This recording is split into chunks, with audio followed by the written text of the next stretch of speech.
വിജയേട്ടാ നമസ്കാരം. നമസ്കാരം. ഇന്ത്യയുടെ നയതന്ത്ര തലത്തിലുള്ള പാകിസ്ഥാനുള്ള വമ്പൻ തിരിച്ചടി. ഇനി ഇതിൽ വലിയൊരു തിരിച്ചടി കൊടുക്കാനില്ല. അത്രയും വലിയൊരു തിരിച്ചടി ഇപ്പോൾ കഴിഞ്ഞു.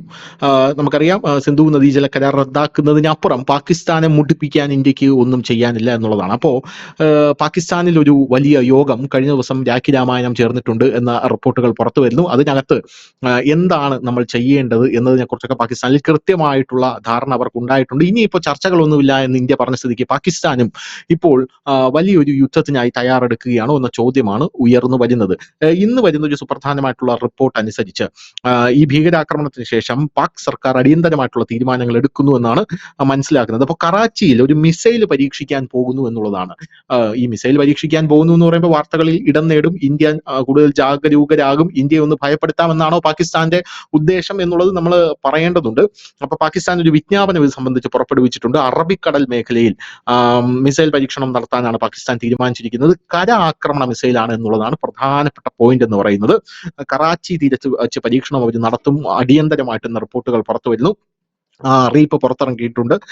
ഇന്ത്യയിലെ അന്വേഷണ ഏജൻസികൾ ഈ സംഭവ വികാസങ്ങളെല്ലാം തന്നെ നിരീക്ഷിച്ചുകൊണ്ടിരിക്കുകയാണ് എന്ന റിപ്പോർട്ടുകൾ ഇപ്പോൾ പുറത്തു വരികയാണ്. അപ്പോൾ നയതന്ത്ര തലത്തിൽ ഇത്രയും ശക്തമായിട്ടുള്ള ഒരു തിരിച്ചടി, അതായത് ഒരു ഭരണാധികാരികളും ചെയ്യാൻ ഭയക്കുന്ന ഒരു തിരിച്ചടി കിട്ടിയ സ്ഥിതിക്ക് പാകിസ്ഥാന് മനസ്സിലായി ഒരു സർജിക്കൽ സ്ട്രൈക്ക് അല്ല ഇന്ത്യ നടത്താൻ പോകുന്നത് എന്ന് അവർക്ക് കൃത്യമായിട്ട് മനസ്സിലായിട്ടുണ്ട്. അതുകൊണ്ട് തന്നെ വേറൊരു റിപ്പോർട്ടും കൂടെ നമ്മൾ ഇതിനോടുകൂടി ചേർത്ത് വായിക്കേണ്ടതുണ്ട്. ജമ്മു കാശ്മീരിലെ പഹൽഗാമിൽ ഈ വിനോദസഞ്ചാരികൾ കൊല്ലപ്പെട്ട ആക്രമണത്തിന് ശേഷം, ഭീകരാക്രമണത്തിന് ശേഷം കേന്ദ്ര ഭരണ പ്രദേശത്തിനടുത്തുള്ള വ്യോമത്താവളങ്ങളിൽ പാകിസ്ഥാൻ സൈനിക വിമാനങ്ങൾ വിന്യസിച്ചിട്ടുണ്ട് എന്നാണ് പറയുന്നത്.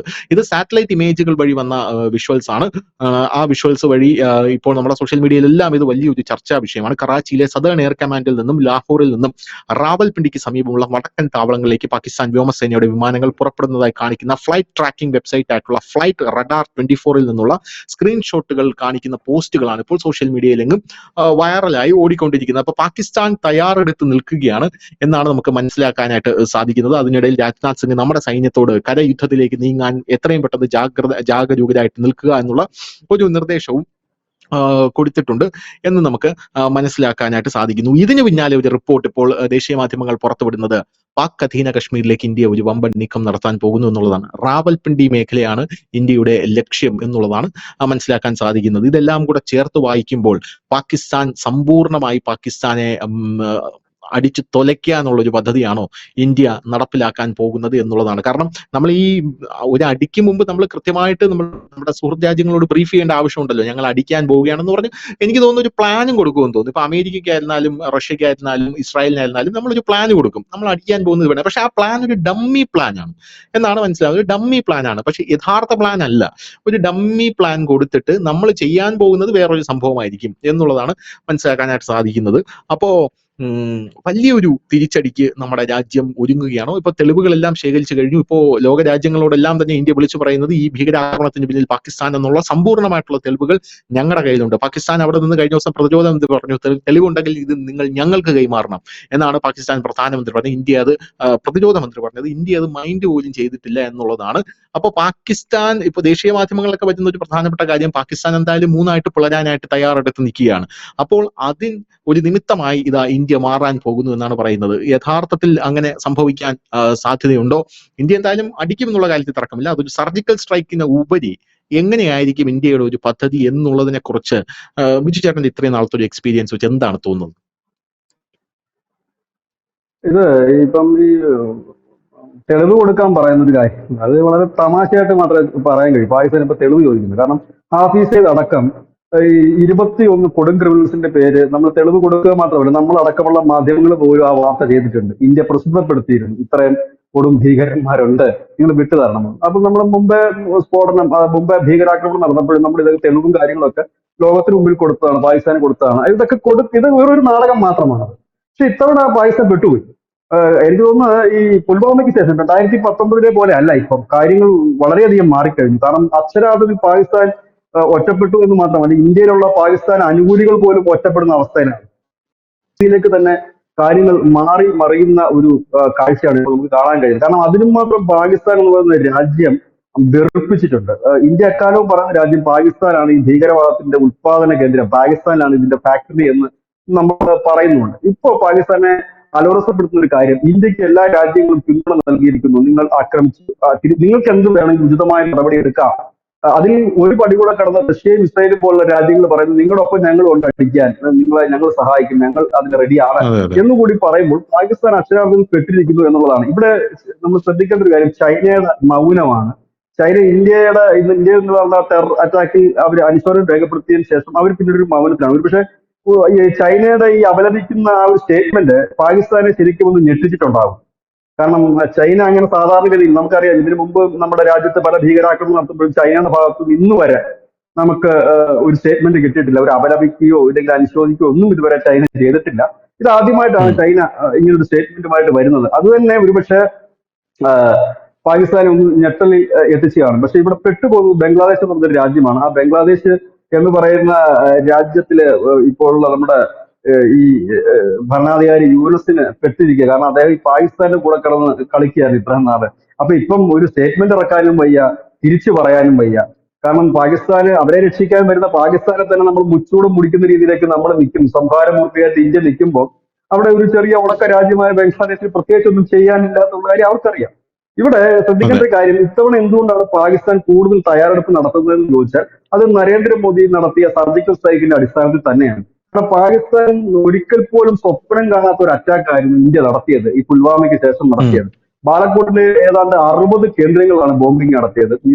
അത് തകർത്ത് തരിപ്പണമാക്കി. അതൊന്നും പാകിസ്ഥാൻ ഉം. ഒരിക്കലും പ്രതീക്ഷിച്ചിരുന്നില്ല. ആ ഓപ്പറേഷനിൽ പങ്കെടുത്തിരുന്ന ഇതിന്റെ ഒരു വിംഗ് കമാൻഡർ, അദ്ദേഹം റിട്ടയർഡായി, അദ്ദേഹം ഒരു മാധ്യമത്തിന് നൽകിയ ഇന്റർവ്യൂവിൽ അദ്ദേഹം അത് വിശദീകരിച്ച് പറയുന്നുണ്ട്. നമ്മൾ ആദ്യം നമ്മുടെ യുദ്ധവിമാനങ്ങൾ പ്ലേസ് ചെയ്തത് പഞ്ചാബ് ിലുള്ള നമ്മുടെ പാക് പഞ്ചാബ് ബോർഡറിലുള്ള നമ്മുടെ വ്യോമത്താവളങ്ങളായിരുന്നു. അവിടെ പാകിസ്ഥാൻ ശ്രദ്ധ തിരിക്കുക എന്നുള്ളതായിരുന്നു നമ്മുടെ പ്രധാനപ്പെട്ട ലക്ഷ്യം. നമ്മുടെ യുദ്ധവിമാനങ്ങൾ പലതും പറന്നു പോയത് പഞ്ചാബിലേക്കാണ്.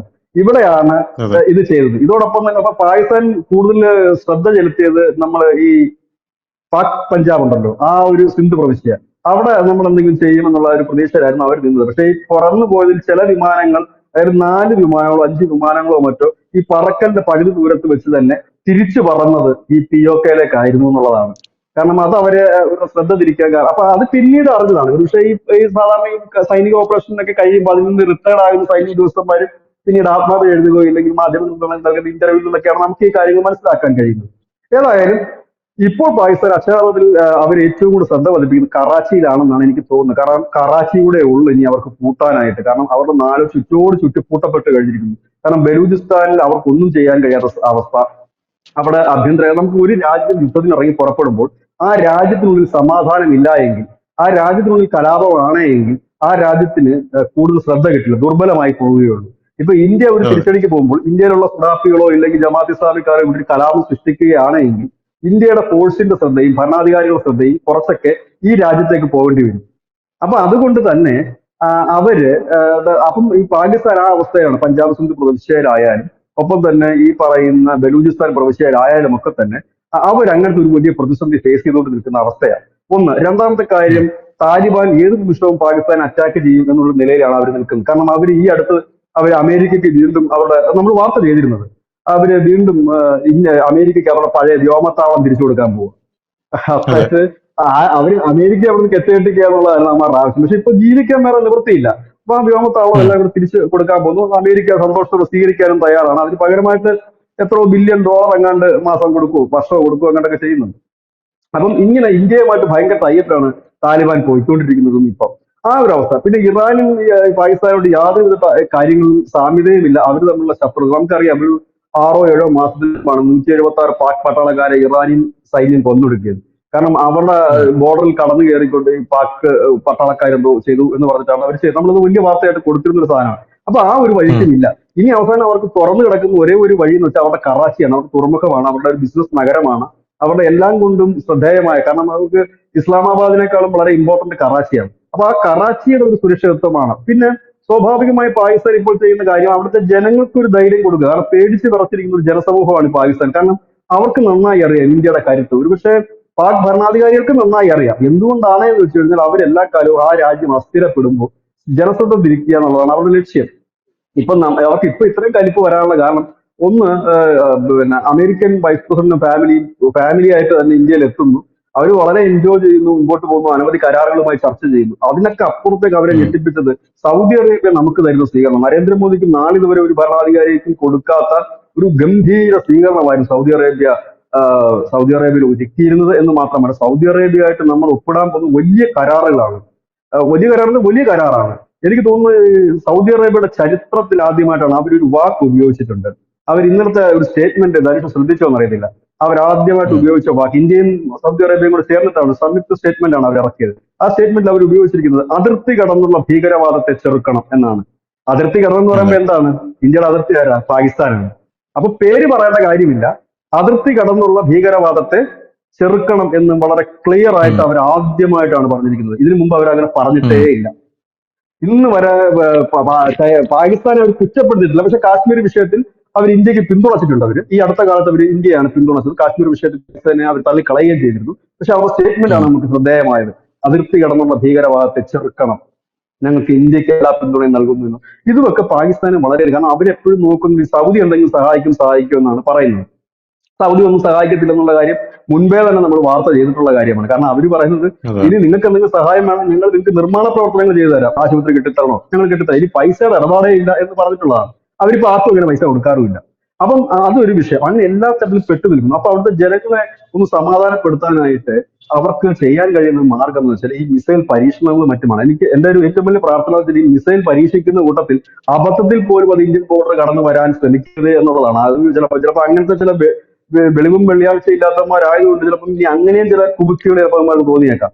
അങ്ങനെ വന്നു കഴിഞ്ഞാൽ അതെ. അതിന്റെ ഒരു പ്രത്യാക്രമണം ഭയങ്കര. കാരണം നമ്മളെ സംബന്ധിച്ച് നമ്മൾ കേട്ടിട്ടുള്ള ഒരു കാര്യം, ഈ നമ്മുടെ വർദ്ധമാനെ പിടിച്ചുകൊണ്ട് പോയ സമയത്ത് ഇന്ത്യയിലെ വാർഷിപ്പുകൾ കറാച്ചിക്ക് അടുത്തുള്ള സമുദ്രതീരത്ത് നങ്കൂരമിട്ടിരുന്നു. അതായത് നമ്മളൊരു ടൈം ലിമിറ്റ് കൊടുത്തിരുന്നു. ആ ടൈമിനുള്ളിൽ നമ്മുടെ വിങ്കമാൻഡറെ വിട്ടു തരണം എന്ന് നമ്മൾ ആവശ്യപ്പെട്ടിരുന്നു. ആ വിട്ടു തന്നില്ല എന്നുണ്ടെങ്കിൽ ഒരുപക്ഷെ കറാച്ചി പൂർണ്ണമായി തന്നെ നമ്മൾ നശിപ്പിച്ചേനെ എന്നാണ് അല്ല, ഡൊണാൾഡ് ട്രംപ് തന്നെ ഒരു പ്രസ്താവന ഇറക്കിയ ഓർക്കുന്നില്ലേ? അതായത് ആ സമയത്ത് ഡൊണാൾഡ് ട്രംപ് പറഞ്ഞത് നരേന്ദ്രമോദി അണുബോംബ് തയ്യാറാക്കി വെച്ചിരിക്കുകയായിരുന്നു അത്രേ, വർദ്ധമാന തിരിച്ചു തന്നില്ലായിരുന്നെങ്കിൽ കറാച്ചിയിലോ ലാഹോറിലോ വർഷിക്കാനായിട്ട് എന്നാണ് ഡൊണാൾഡ് ട്രംപ്, അമേരിക്കൻ പ്രസിഡന്റ് ആണ് പറയുന്നത്.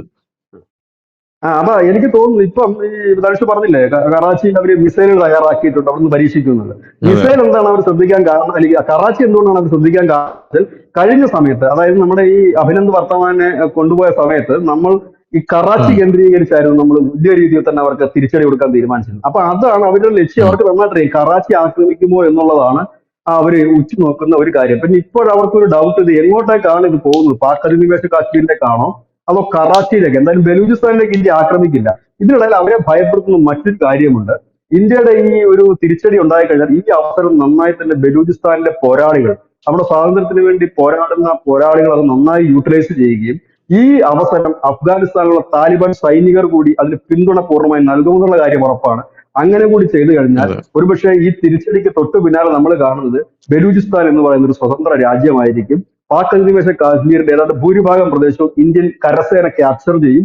ഇന്ത്യൻ ദേശീയ പതാക ഒരുപക്ഷെ പാറിക്കളിക്കുന്ന ഒരു കാഴ്ചയായിരിക്കും. കാരണം ഇനി ഒരു സർജിക്കൽ സ്ട്രൈക്കിനകത്ത് ഇത് തീരില്ല എന്നത് തന്നെയാണ് ഞാൻ ഇപ്പോഴും വിശ്വസിക്കുന്നത്. കാരണം ഇനി ഇതൊരു ഒരു സർജിക്കൽ സ്ട്രൈക്കിന് അപ്പുറത്തേക്ക് പോയി കാര്യങ്ങൾ. കാരണം നമ്മൾ ഇന്നലെ എടുത്ത ഒരു ആക്ഷൻ തന്നെ അത് വളരെ വലുതാണ്. കാരണം നമ്മൾ ഈ 3 യുദ്ധം നമ്മൾ പാകിസ്ഥാനായിട്ട് ഉണ്ടായിട്ട് പോലും നമ്മൾ അവിടെ കുടിവെള്ളം മുട്ടിച്ചിരുന്നില്ല. ഇപ്പൊ നമ്മൾ ആ കുടിവെള്ളം മുട്ടിക്കുന്നതിലേക്ക് പോയിട്ടുണ്ടെങ്കിൽ നമ്മളുടെ ഒരു തിരിച്ചടിയുടെ ഒരു ഒരു ഒരു ആക്കം, ഇല്ലെങ്കിൽ അതിന്റെ തൂക്കം എത്രത്തോളം ഉണ്ടെന്ന് നമുക്ക് ഊഹിക്കാനുള്ളതേ ഉള്ളൂ. ഒരുപക്ഷെ പാക് അധിനിവേശ കാശ്മീർ സ്വതന്ത്രമാകേണ്ട സമയം അതിക്രമിച്ചിരിക്കും. അത് നമ്മുടെ ഈ അമിത്ഷാ ആയാലും രാജ്നാഥ് സിംഗ് ആയാലും നമുക്ക് അടിക്കടി പറയുന്ന ഒരു കാര്യമാണ്. നമുക്കത് നമ്മളിലേക്ക് ചേരാനുള്ള സമയം ആയിരിക്കുന്നു എന്നവര് പറയുന്ന ഒരു കാര്യം കൂടിയാണ്. ഉം. അപ്പൊ ഈ ഒരു സാഹചര്യത്തിലേക്ക് കാര്യങ്ങൾ നീങ്ങുകയാണ്. അപ്പൊ ഇങ്ങനെ ഒരു സാഹചര്യത്തിൽ ഇന്ത്യയുടെ ഭാഗത്തു നിന്ന് വലിയ രീതിയിലുള്ള ഒരു കര ആക്രമണത്തിനാണ് സാധ്യത. അത് എനിക്ക് തോന്നുന്നു ഒരു മുഖമായിരിക്കില്ല, പല മുഖത്തിലുള്ള ഒരു പല വാർ ഫ്രണ്ട് അറ്റാക്കുകൾ തുറക്കും. ഉണ്ടാകാനുള്ള പല വാർഫ്രണ്ട് തുറക്കാനുള്ള സാധ്യതകളുണ്ട്. അതിലൊന്ന് കറാച്ചി ആകണം. ഇല്ലെങ്കിൽ കറാച്ചിക്ക് ഉം. മുകളിലൂടെ എങ്കിലും നമ്മുടെ യുദ്ധവിമാനങ്ങൾ പറക്കുകയെങ്കിലും ചെയ്യും, ഭയപ്പെടുത്താനെങ്കിലും ഉം. പറക്കുകയും ചെയ്യും. പിന്നെ നമ്മൾ ഉള്ളിന്റെ ഉള്ളിൽ സൂക്ഷിക്കുന്ന ഒരു വലിയ സ്വപ്നമുണ്ട്. പണ്ട് നമുക്ക് ഇസ്രായേൽ തന്ന ഒരു വാഗ്ദാനമുണ്ട്, ഒരു ഉറപ്പുണ്ടായിരുന്നു പണ്ട്. എനിക്ക് തോന്നുന്നു രാജീവ് ഗാന്ധിയുടെ കാലത്താണോ ഇന്ദിരാഗാന്ധിയുടെ കാലത്താണോ എന്നറിയില്ല. പാകിസ്ഥാൻ ആണവ ഉം. നിലയങ്ങൾ ഞങ്ങൾ തകർത്തോളാം, നിങ്ങളൊന്ന് ഉം. സപ്പോർട്ട് ചെയ്താൽ മാത്രം മതി അന്ന് പറഞ്ഞിരുന്നു. പക്ഷെ നമ്മളത് തയ്യാറായിരുന്നു. എനിക്ക് തോന്നുന്നു രാജീവ് ഗാന്ധിയാണ്, ഇന്ത്യ അത് തയ്യാറായിരുന്നു. പിന്നീട് അത് വേണ്ടാന്ന് ഉം. വെക്കുകയായിരുന്നു ആ സംഭവം. അപ്പൊ അന്ന് അവർ പറഞ്ഞിട്ട് ഇന്നും അവർ ആ ഓഫറുമായിട്ട് നിൽപ്പുണ്ട്. ഇന്ന് ഇപ്പൊ ഇസ്രായേൽ പ്രധാനമന്ത്രി പറഞ്ഞിരിക്കുന്നത് മോദിക്ക് നന്നായി അറിയാം, ഇന്ത്യക്ക് അറിയാം എന്ത് ചെയ്യണമെന്ന്. പിന്നെ അവർക്ക് അതെ അതെ. വേണമെന്നുണ്ടെങ്കിൽ ഞങ്ങളിവിടെ ചെയ്യാം, സഹായിക്കാമെന്നാണ് അവർ പറഞ്ഞിരിക്കുന്നത്. അപ്പൊ എന്ത് അങ്ങനെയുള്ള ഒരു സാങ്കേതിക വിദ്യ സ്ഥാപനമുണ്ട് ഇതിനകത്ത്. കൊടുക്കാന്നാ പറയുന്നത്. എന്തും വേണം ഞങ്ങൾ ചെയ്യാം. പിന്നെ അവർക്ക് തന്നെ അറിയാം, അവരത് ഹാൻഡിൽ ചെയ്തോളൂ എന്നാണ് പുള്ളി പറഞ്ഞിരിക്കുന്നത്. അപ്പൊ ഉം. ഏതായാലും ഒരുപക്ഷെ എനിക്ക് പാകിസ്ഥാന്റെ നഗരങ്ങൾക്ക് മുകളിലൂടെ ഒരുപക്ഷെ ഇന്ത്യ യുദ്ധവിമാനം പറത്തിയാൽ പോലും അത് പാകിസ്ഥാനെ വല്ലാത്ത രീതിയിൽ, അത് പാകിസ്ഥാൻ ജനങ്ങളുടെ ഇടയിൽ ഒരു വല്ലാത്ത ഭീതി ജനിപ്പിക്കുന്നതിന് അത് ഇടയാക്കി. നമ്മളൊരു അറ്റാക്ക് ചെയ്തില്ലെങ്കിൽ പോലും നമ്മൾ ആ ഒരു മൂവ്മെന്റ് അതെ അതെ. നടത്തിയാൽ പോലും അവർ ഭയന്നു പോകും. ഈ ഇപ്പോൾ നടന്ന സംഭവവാസങ്ങൾ ഏറ്റവും കൂടുതൽ ഭയക്കുന്നത് ബംഗ്ലാദേശ് ആയിരിക്കും. കാരണം ബംഗ്ലാദേശ് ഇതുപോലെ ആയിരിക്കില്ല. കാരണം ഇന്ത്യ നമ്മുടെ ഡാമുകൾ ക്ലോസ് ചെയ്യുകയും അതുപോലെ തന്നെ ഈ അരിയും മറ്റും കൊടുക്കാതിരിക്കുകയും ചെയ്തു കഴിഞ്ഞാൽ എന്തിനേറെ പറയുന്നു, അവർ ഉപയോഗിക്കുന്ന കറണ്ട് ഈ അടുത്താണ് അദാനിക്കൊക്കെ കൊടുക്കാനുള്ള പൈസ കുറച്ച് കൊടുത്തപ്പോൾ കറണ്ടൊക്കെ വലിച്ചുകൊണ്ടിരിക്കുന്നത്. ഈ കറണ്ടുകളെല്ലാം കൂടെ സ്റ്റോപ്പ് ചെയ്യുകയും ചെയ്താൽ അക്ഷരാർത്ഥത്തിൽ ഒരു ദിവസം കൊണ്ട് തന്നെ ഇരുട്ടിലായിപ്പോകും. അതുപോലെ തന്നെ പെട്രോളിയം ഉൽപ്പന്നങ്ങളും ഇന്ത്യ വഴി തന്നെയാണ് പോയിക്കൊണ്ടിരിക്കുന്നത് ഇപ്പോഴും ബംഗ്ലാദേശിൽ. അതെല്ലാം സ്റ്റോപ്പ് ചെയ്താൽ വണ്ടിയുടെ ഓട്ടവും തീർന്നു, കറണ്ടും ഇല്ല, ഭക്ഷണവും ഇല്ല, കുടിവെള്ളവും ഇല്ലാത്ത അവസ്ഥയിൽ ഇതിനേക്കാൾ എളുപ്പത്തിൽ അവന്മാര് വട്ടം കറങ്ങിപ്പോകും. അതിപ്പോ ഒരുപക്ഷെ ബംഗ്ലാദേശിലുള്ള ഈ പറയുന്ന ഇന്ത്യ വിരുദ്ധർക്ക് ഒരുപക്ഷെ അത് മനസ്സിലായിട്ടുണ്ടാകും, പാകിസ്ഥാനിൽ ഇപ്പൊ അനുഭവിക്കുന്ന ഒരു ഇത്. ഞാൻ ഇന്ന് രാവിലെ ഉം. അവിടെ പത്രങ്ങളൊക്കെ നോക്കി, വലിയ രീതിയിലൊന്നും ഹൈലൈറ്റ് ചെയ്തിട്ടില്ല അവര്. ഈ ഇന്ത്യയും മോശപ്പെടുത്തി പറയുന്നില്ല, ഇന്ത്യ ഇങ്ങനെ ചെയ്തു എന്നൊക്കെ പറയുന്നുള്ളൂ. കുറ്റപ്പെടുത്തിയിട്ടൊന്നും അവരുടെ ഉം. മാധ്യമങ്ങൾ ഡെയിലി സ്റ്റാറിലൊന്നും അങ്ങനെ കണ്ടില്ല, ധാക്ക ട്രൈബ്യൂണിലൊന്നും അങ്ങനത്തെ വാർത്തകളൊന്നും ഞാൻ കണ്ടില്ല. പക്ഷെ ഇന്റർനാഷണൽ മീഡിയാസ് ഇപ്പൊ കുറെയൊക്കെ മയപ്പെട്ടിട്ടുണ്ട്. മുൻകാലങ്ങളിൽ അങ്ങനെ ആയിരുന്നില്ല, ഇന്ത്യ വിരുദ്ധതയായിരുന്നു അവരുടെ തലക്കെട്ട് ഇങ്ങനെയുള്ള സന്ദർഭങ്ങളിലൊക്കെ. ഇപ്പൊ അതെ. ഈ ഇന്റർനാഷണൽ മീഡിയാസ് പോലും വലിയ പിന്തുണ അവരുടെ മീഡിയയിൽ കൂടെ നൽകുന്നില്ല. പിന്നെ ന്യൂയോർക്ക് ടൈംസ് പോലെ എപ്പോഴും ഇന്ത്യ വിരുദ്ധ ഉള്ള ഒരു പത്രം പിന്നെ അങ്ങനെ എഴുതിയില്ലെങ്കിലേ നമുക്ക് എന്തെങ്കിലും പാകിസ്ഥാൻ ഇപ്പൊ ബുദ്ധിമുട്ടുണ്ടാകത്തുള്ളൂ. പിന്തുണ കൊടുക്കുന്നത് പാകിസ്ഥാൻ മാധ്യമങ്ങളും ന്യൂയോർക്ക് ടൈംസും പിന്നെ നമ്മുടെ മീഡിയ വണ്ണും മാത്രമേ ഉള്ളൂ. വേറെ ഒരു മാധ്യമങ്ങളും കൊടുക്കുന്നില്ല. കേരളത്തിൽ നിന്ന് ഇപ്പൊ പാകിസ്ഥാന് പിന്തുണ കൊടുക്കുന്നത് അത് മാത്രം. ഏതായാലും ഈ പാർട്ടികളും വലിയ രീതിയിൽ അവരെ ബൂസ്റ്റ് ചെയ്യുന്നില്ല, അത് നമുക്ക് ശ്രദ്ധിക്കേണ്ട ഒരു കാര്യമാണ്. ഞാൻ ഇന്ന് അവരുടെ ഉം. മാധ്യമങ്ങളെല്ലാം നോക്കിയിരുന്നു. മുമ്പൊക്കെ അങ്ങനെ ഉണ്ടായിരുന്നു, നമ്മളുടെ മറ്റേ മിസൈൽ തൂത്ത് റെഡിയാക്കുന്നുണ്ട്, പിന്നെ എണ്ണയിട്ടോണ്ടിരിക്കുകയാണ്, അതെ വേറെ അതെ. മിസൈലിനൊക്കെ പറഞ്ഞിട്ട് വലിയ വലിയ ഈ എന്താ പറയുക, ആൾക്കാരെ സന്തോഷിപ്പിക്കുന്ന ഇല്ലെങ്കിൽ ധൈര്യപ്പെടുത്തുന്ന വാർത്തകളൊക്കെ വരുമായിരുന്നു. പക്ഷെ ഇപ്പോൾ അതെ. അവർക്കൊക്കെ അറിയാം ഇന്ത്യയോട് പിടിച്ചു നിൽക്കാൻ കഴിയില്ല എന്നുള്ളത്. ഞാനിത് കഴിഞ്ഞ ദിവസം ന്യൂസ് ഇന്ത്യ മലയാളത്തിൽ ഒരു വാർത്ത നമ്മൾ ചെയ്തിരുന്നു, അവരുടെ സൈനിക കരുത്തും കൂടെ ഉം. നമ്മൾ അറിയേണ്ടതായിട്ടുണ്ട്. 6,50,000 പേരാണ് പാകിസ്ഥാന്റെ കരസേന എന്ന് പറയുന്നത്. കുറച്ച് സ്ട്രോങ് ആണ് എന്ന് നമുക്ക് പറയേണ്ടി വരും. കാരണം അവരെ നമ്മൾ സ്ട്രോങ് ആയിട്ട് കണക്കൂട്ടുന്നത് എന്തുകൊണ്ടാണെന്ന് പറഞ്ഞു കഴിഞ്ഞാൽ അവരുടെ കയ്യിൽ ഈ അനുഭവം ഉള്ളത് കൊണ്ടാണ് എല്ലാവരും അവരെ ഒന്ന് ഭയക്കുന്നത്. അനുഭവം ഉം. ഉള്ള ഒരു രാഷ്ട്രത്തെ എല്ലാവരും ഒന്ന് ഭയക്കും. കാരണം ഇത് ഒരു സർവനാശം വിതയ്ക്കുന്ന ഒരു കാര്യമാണല്ലോ. പക്ഷെ ഇന്ത്യയെ സംബന്ധിച്ച് ഇന്ത്യൻ കരസേന എന്ന് വെച്ചാൽ ലോകത്തിലെ രണ്ടാമത്തെ വലിയ കരസേനയാണ്. നമുക്ക് 1.5 ഉം. ലക്ഷം സജീവ കരസേന, അതായത് എപ്പോഴും 24 hours ആക്റ്റീവ് ആയിട്ടുള്ള 10 ലക്ഷം പേരും, അത്രയും തന്നെ പേര് വീണ്ടും ഒരു 10 ലക്ഷം പേര് റിസർവ് ബറ്റാലിയനായിട്ട് ഇരിപ്പുണ്ട്. അതായത് ഏത് നിമിഷം വിളിച്ചാലും വരാൻ തയ്യാറാത്ത ഒരു റിസർവ് ഉണ്ട്. അങ്ങനെ ടോട്ടൽ 21 ലക്ഷം കരസേനയാണ് സജീവമായിട്ട് നമുക്കുള്ളത്. അത് കൂടാതെ 20 ലക്ഷം അർദ്ധ സൈനിക വിഭാഗം നമുക്കുണ്ട്. അപ്പൊ തന്നെ ടോട്ടൽ 40 ലക്ഷമായി. പിന്നെ ഉള്ള വിഭാഗം എന്ന് പറഞ്ഞാൽ സൈന്യത്തിന് തന്നെ മറ്റ് വിഭാഗങ്ങളുണ്ട്. നമ്മുടെ ഇപ്പൊ ഈ ഉം. അവരുടെ ഗ്രഫ്, അതുപോലെ തന്നെ മറ്റ് അവരുടെ ഈ സിഗ്നൽസ്, അങ്ങനെ കുറെ ഉണ്ട്. അത് തന്നെ ഒരു 10 ലക്ഷത്തോളം വരും, അതും സൈനികർ തന്നെയാണ്. അങ്ങനെ ടോട്ടൽ നോക്കുമ്പോൾ നമ്മൾ ടോട്ടൽ സ്ട്രെങ്ത് എന്ന് പറഞ്ഞാൽ 50 ലക്ഷം പേരാണ്. 7 ലക്ഷം പേര് നിലവിൽ ഇപ്പോൾ കാശ്മീരിൽ ഉണ്ട് എന്നാണ് ഇപ്പൊ പുറത്തു വരുന്ന വാർത്ത. അവർ ഇപ്പോഴും വന്നതല്ല, അവര് പല ഓപ്പറേഷൻസിനായിട്ട് വന്നതാണ്. നമ്മൾ കഴിഞ്ഞ ദിവസം പറഞ്ഞു, ഈ ലഡാക്ക് ബോർഡറിൽ നിന്നുണ്ടായിരുന്നിട്ട് അവിടെ ഈ ഹിൽ ഏരിയയിൽ, ഈ മൗണ്ടൻ ഏരിയയിലൊക്കെ യുദ്ധം ചെയ്യുന്ന ഒരു ഗ്രൂപ്പ് ഉണ്ട്, ഒരു മിലിറ്ററി ഗ്രൂപ്പ് ഉണ്ട്, അതിന്റെ പേര് ഞാൻ ഓർക്കുന്നില്ല. ആ പാരാ ഗ്രൂപ്പിനെ നമ്മൾ കമാൻഡോസ് ആണോ? കാശ്മീരിലേക്ക് കൊണ്ടുവന്നിരുന്നു. പാരാ കമാൻഡോസിന്റെ തന്നെ വേറൊരു വിഭാഗം, ഒരു പ്രത്യേക പേരാണ് അവർക്ക് വേണ്ടി പറയുന്നത്. അത് നമ്മൾ കാർഗിൽ യുദ്ധം കഴിഞ്ഞതിന് ശേഷം നമ്മൾ ഒരു പ്രത്യേക ട്രെയിനിങ് സെന്റർ ഒക്കെ തുറന്നിട്ട് ഈ മലമുകളിൽ യുദ്ധം ചെയ്യുന്നതിന് പ്രത്യേക പരിശീലനം കൊടുത്തുകൊണ്ട് ഉണ്ടാക്കിയെടുത്ത ഒരു ഉം. വിഭാഗമാണത്. ഉം. ആ വിഭാഗത്തിൽ ഇപ്പൊ ലഡാക്കിൽ വലിയ ഇഷ്യൂസുകളൊന്നുമില്ല. അപ്പൊ അവരുടെ പ്രത്യേകത എന്താണെന്ന് വെച്ച് കഴിഞ്ഞാൽ അവരുടെ ഇത് എന്ന് പറഞ്ഞു കഴിഞ്ഞാൽ ഈ വലിയ മലയുടെ മുകളിലും ഈ പിന്നെ കൊടും തണുപ്പത്തുമൊക്കെ നിന്ന് യുദ്ധം ചെയ്യാൻ പ്രാപ്തരായിട്ടുള്ള സൈനികരാണ്. അത് പ്രത്യേക വിങ് ആണ്. അപ്പൊ ആ വിങ് ഒക്കെ കാശ്മീരിലേക്ക് നേരത്തെ തന്നെ എത്തിയിരുന്നു. അത് ഈ കൂടുതലും വനത്തിനുള്ളിൽ ഈ ഭീകരർ തമ്പടിക്കുന്നതുമായി ബന്ധപ്പെട്ടിട്ട് എത്തിയതാണ്. ഇപ്പൊ ഏതാണ്ട് 7 ലക്ഷം ഉം. പേരുണ്ടെന്നാണ് അനൌദ്യോഗികമായി കിട്ടുന്ന കണക്ക്. ഒഫീഷ്യലായിട്ട് നമുക്കിപ്പം കരസേനയുടെയോ ഇല്ലെങ്കിൽ ഒരു രാജ്യത്തിന്റെയും കിട്ടത്തില്ല.